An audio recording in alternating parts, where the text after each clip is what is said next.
స్వాగతం. ముఖ్యమంత్రి చంద్రబాబు నాయుడు సోమవారం అనంతపురం జిల్లా తాడిపత్రి నియోజకవర్గంలో పర్యటించారు.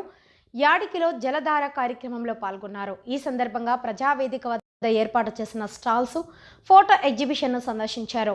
జల సంరక్షణకు 100 రోజుల యాక్షన్ ప్లాన్కు సంబంధించిన వివరాలను ఫోటో ఎగ్జిబిషన్లో అధికారులు ప్రదర్శించారు. హార్టికల్చర్ ఉత్పత్తులను పరిశీలించారు. అనంతరం ప్రజావేదిక సభలో ప్రజలను ఉద్దేశించి ప్రసంగించారు.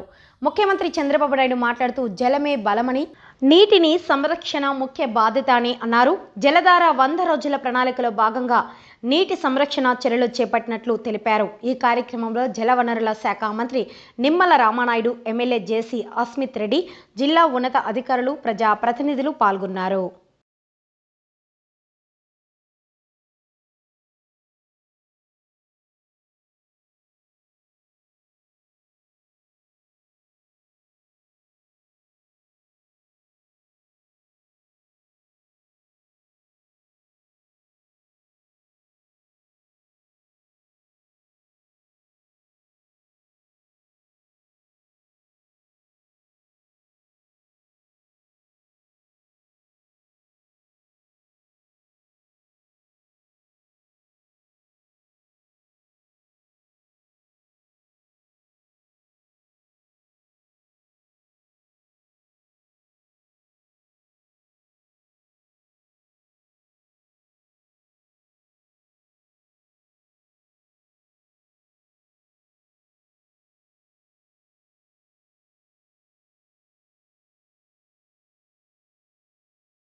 ఒక మహోన్నతమైన లక్ష్యం, నీరు అనేది సర్వస్వం.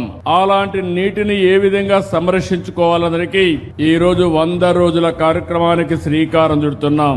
నీటి బొట్టు విలువ తెలిసిన వాడిగా దశాబ్దాలుగా పనిచేస్తున్నా, నీటి భద్రత కోసం పనిచేస్తున్నా ఈ అనంతపూర్లో మీరు చూస్తే నేను ఎప్పుడూ చెప్పేవాడిని, పరిగెత్తే నీటిని నడిపించాలి, నడిచే నీటిని నిలబెట్టాలి, నిలబడిన నీటిని భూగర్భ జలాలుగా మార్చాలి, భూమిని ఒక జలాశయంగా చేసుకోవాలి. ఎక్కడ జలాశయాలుంటే ఆ జలాశయాలన్నీ కూడా పూర్తిగా నింపే బాధ్యత తీసుకోవాలి. ఇది ఈ రోజు చెప్పిన మాట కాదు.